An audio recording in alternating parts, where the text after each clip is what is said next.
what teams with strong leadership enable is a whole new set of stuff.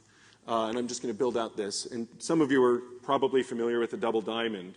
I'm sharing the double diamond because I found it to be a remarkably good tool for communicating what you all care about in terms of what happens on the first diamond, product definition, to people who don't share our background, language, sensibilities necessarily.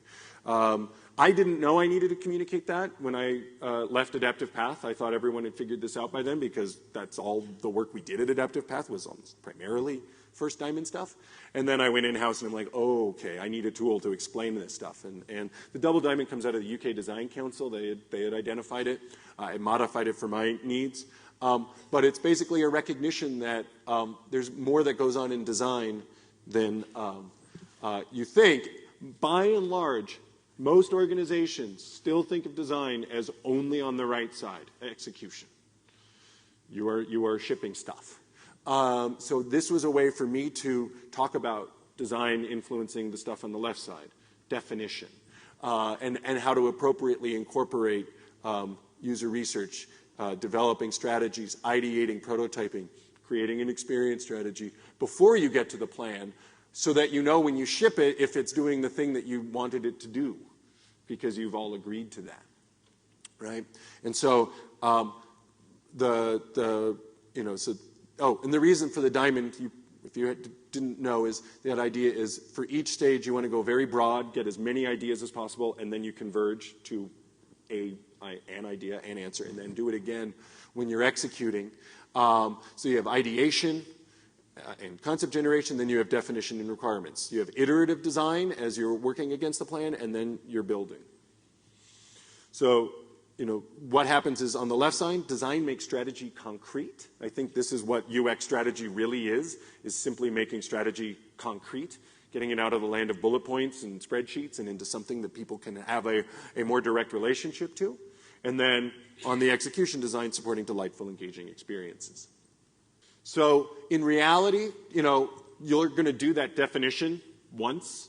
You're going to have a big bang definition. When we, at Groupon, we relaunched our website last year, towards the end of last year, we did this type of work on the left to kind of create a vision for where we wanted to go. And then what we launched did not fulfill that vision. And what you want to do is iteratively, kind of get to that. And so you're going to do a lot of iterations on the execution side for only one kind of definition. If you're doing it all over again, there's something else wrong with your ability to define and plan. And iteration obviously is important. That said, the one way to interpret the lean movement is to forsake a lot of this stuff over here and say, no, get it out there, and then let your customers tell you what's working, what's not. Iterate. In public, it's so cheap because technology is free and we can code quickly and get stuff out and continuous deployment. Why would you wait?